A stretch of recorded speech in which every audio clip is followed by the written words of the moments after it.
If you're feeling like you're alone, I want to tell you today that you're not alone. There are others in the same situations that you're dealing with, going through the same struggles. What's the solution for something like that? That's where I think you need to grab hold of an anchor.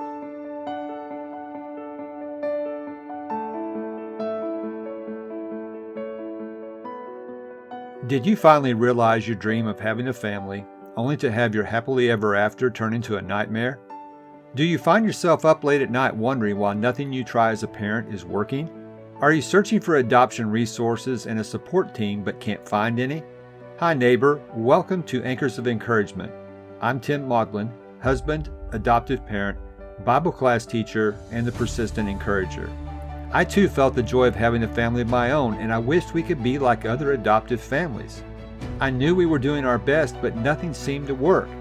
And I kept asking myself, why is this happening to us?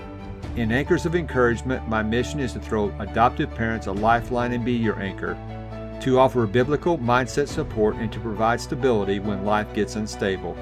If you're ready for real and raw talk that leads to peace beyond comprehension, so you not only survive but thrive in life's storms, this podcast is for you. Hope and healing are on the way. Hi neighbor. Today I would like to begin by sharing a story with you from my childhood. It was 1973. I was watching the Belmont Stakes. I've watched many horse races since, but that one stands out and I can visualize it just like it was yesterday. Because that's when the great Secretariat became the first Triple Crown winner in, I don't know how many years it had been, but it had been several decades. And that's when he shattered the record at Belmont Park. As Secretariat was pulling away from Sham, Sham was the horse that finished second in the Kentucky Derby and the Preakness. But on this day, he ran out of gas. As Secretariat was pulling away, Chick Anderson said, "Secretariat is moving like a tremendous machine." He was. It was just incredible to watch him run. As the rest of the field caught up with Sham, Anderson said, "Secretariat is all alone." He was. He wasn't racing those horses that day. He was racing history. And to this day, his record still stands.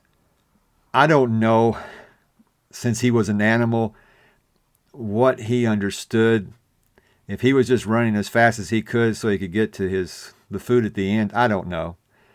The thing that stood out to me from that remark, that Secretariat was all alone, it's something that very few individuals, or animals in this case, but very few sports figures get to realize.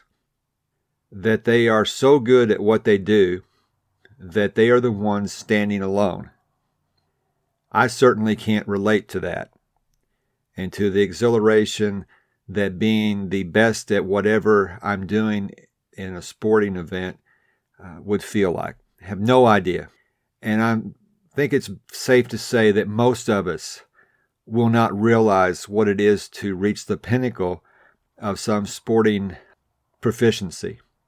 But there's another way to look at being all alone that I believe most of us, if not all of us, including sports figures, will at some point feel in their lives. And that's when things aren't going well. When you're running the race of life, and as things aren't going well, there can become times when you feel like you're all alone. I'm imagining someone listening to this episode today who is feeling all alone. As this podcast is devoted primarily to adoptive parents, I can imagine an adoptive parent listening to this and on their journey of raising adopted children, feeling very lonely. I can say that because that's how my wife and I felt. We felt at times that we were all alone, that no one else was going through what we were going through. Now, at the time, if somebody had pressed me and really dug deep with some questions about why I said or felt that way, honestly, I would have been able to tell them, no, that's really not true. I'm sure there's someone somewhere going through what I'm going through. But at the time that we were experiencing these difficulties, that's how I felt, and that's how my wife felt. We had each other, but we felt at the time that we were the only adoptive couple going through what we were going through. It wasn't until we were visiting our son at residential treatment and we were listening to the stories of other adoptive parents that we understood what we were going through wasn't all that uncommon for adoptive parents. And even though we were dealing with something very difficult, the fact that we realized after those meetings that other adoptive parents were experiencing difficulties and challenges too, it took some of the pressure off of us because we realized we were not alone. It's easy to feel that way, especially about adoption trauma. It's easy to feel that you're alone, that you're the only one. And one of the reasons you feel that way is because others just don't talk about it. We certainly weren't talking about it. I've mentioned in other episodes that while we were experiencing these challenges, we actually had friends pulling away from us. And when that begins to happen, it's natural for a person to feel alone. It's natural for a person to feel like they're the only ones going through this. Well, for that individual who is listening to this episode whenever and wherever you are, if you're feeling like you're alone, I want to tell you today that you're not alone. There are others in the same situations that you're dealing with, going through the same struggles. What's the solution for something like that? That's where I think you need to grab hold of an anchor. And what I would like to do today is something a little bit different than I've done in previous episodes. This is going to involve some listener participation. Now, I don't know if you're going to take me up on this, but I would like to invite you to get a piece of paper and something to write with. And I'm going to take you through an exercise that I have personally done myself. And whether you do it or not is up to you, but I'm going to walk you through this. It's really simple. But when you get that piece of paper and something to write with, I would like you to write the word anchor. Write the word anchor on that paper. But rather than write it horizontally, I would like for you to write the word vertically. And once you do that, I'm going to share with you some insights from my own personal experiences that I hope will resonate with you. We're going to begin this exercise by considering some of the feelings that are normal when you feel alone. Next to the letter A, write the word anxiety. I know going through this adoption trauma with my wife and my son, there was a lot of anxiety that we felt. When we felt all alone, there was a lot of anxiety, and it was normal to feel that way. For the letter N, write the word negativity. My wife and I had so many negative feelings that were running through our heads. The situation was negative. We didn't understand it. And it was negative because we didn't understand how to help our son, how to help him process it, how to help our family process it. For the letter C, write the word crisis. We were in crisis mode. And the crisis became more intensified the lonelier we felt. It was not a pleasant experience. Next to the letter H, write the word heavy. This was a heavy experience. We felt the weight of the trauma. I know my son had to be feeling it because he didn't understand it either. And it was really him who was experiencing the brunt of it. But as his parents, we were experiencing it as well. Adoption can be very heavy at times. Next to the letter O, write the word overwhelm. It was an overwhelming feeling. It was so heavy, the crisis we were going through, the negativity of it, and the anxiety. It was just almost too much to bear. And then next to the letter R, write the word reeling. We really felt like we were reeling as a family. We were in a free fall. We just had no way and nowhere to go for any kind of comfort or any kind of solutions. We literally felt all alone. That's how we felt. That's why we needed to grab hold of an anchor. And that's what we did. And that's what I want to encourage you to do today. But I want to take now this same word, and you can either write next to each one of these letters and words that you started with, or you can write the word anchor down vertically again. It's totally up to you.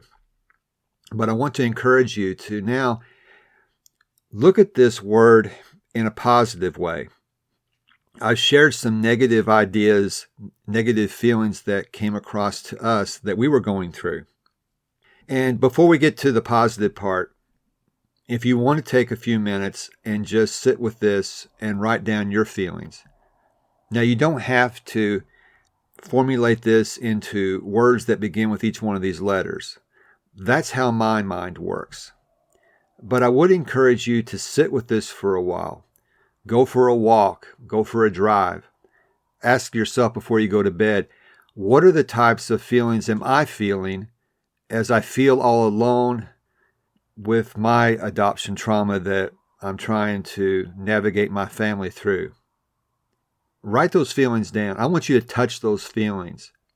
Now, I'm going to be honest with you. It can make you feel uncomfortable. And that's the point. You need to be willing to feel uncomfortable, because until you can feel uncomfortable, you can't begin to feel the experience of the healing. Give yourself permission. Show yourself some grace. Feel uncomfortable. Touch these feelings. Now, as you're touching these feelings, let's look at the positive way to consider this word anchor. Next to the letter A, I'm going to share again my takeaways and words that resonate with me. And I hope they resonate with you. But next to the letter A, we're looking for solutions to this feeling of loneliness, this feeling that you're the only one going through this. For the letter A, the word association comes up. You need to realize that there are others going through this. There are people who can empathize. That is, they understand because they're experiencing this personally themselves. So association is really important. For the letter N, it's neighbor. I call you neighbor on this podcast. I don't care where you live geographically or what time zone you come from or what language you speak. We're all neighbors. You need a neighbor that can understand and you can associate with so you don't feel all alone. Next to the letter C, write community. We need a community that we can lean on and be a part of to help navigate these challenges. And for the letter H, to replace the idea of heaviness, we need hope and we need healing. I like both of those words, hope and healing. You hear me talk about that a lot in this podcast. Next to the letter O, we've talked about overwhelm. Let's overcome overwhelm. And by associating with other people, with your neighbors in a community that is going through these types of things, you can begin to experience the healing, the hope in the healing, and you can overcome overwhelm. And rather than, as we get to the letter R, rather than reeling, you will begin to experience respite, actual rest. And that's one of the things that I noticed in our own lives. There were a lot of sleepless nights where you just could not relax because of the situations and the challenges that were being presented. Respite is so important, but you can begin to experience respite when you grab hold of an anchor. Well, let's get to the daily doable. I want you to understand, if I haven't made it clear already, you are not alone. And just like I asked and challenged you to take the word anchor and write down your own negative feelings and touch those negative feelings, if you will trust me to do this, I believe you can start to replace the negativity with positivity. You can begin to replace it with things that speak to solutions that will help you to overcome these feelings of loneliness and this whole idea that you are the only one going through this. And the big daily doable that I want to encourage you to participate in is to join our community. I'll have a link in the show notes, and you can be a part of like-minded individuals. This is a safe environment, a safe space for you to share your feelings, to touch those things that are challenging you and to receive hope and healing from other people. Again, that link will be in the show notes. As we wrap this episode up, I want to encourage you to grab hold of an anchor. If that can be myself to encourage you, that's one of the reasons for this podcast. I really want this podcast to be a source of hope and healing, to be that anchor for you when you have those feelings of loneliness and when you think that you're the only one. You are not the only one. And I want to give you one bonus that goes without saying, but I want to impress upon you the importance of reaching out to the Almighty, because He is the ultimate source of comfort, the ultimate source of hope and healing. And you can receive the respite that you need if you reach out to Him. That's all for this episode. Again, I want to thank you for being a part of this community online, listening to these episodes. I pray and hope that this one blesses you today. So until next time, this is Tim encouraging you to do what you can now. If this podcast has given you the courage and confidence to face storms in your life, the number one way you can thank me is to leave a written review on Apple Podcasts. Tell a friend about the show. Take a screenshot of this episode and share it in your Instagram stories and tag me at Tim Maudlin. You can also connect with me in my Facebook group, Anchors of Encouragement. So until next time, this is Tim encouraging you to do what you can now.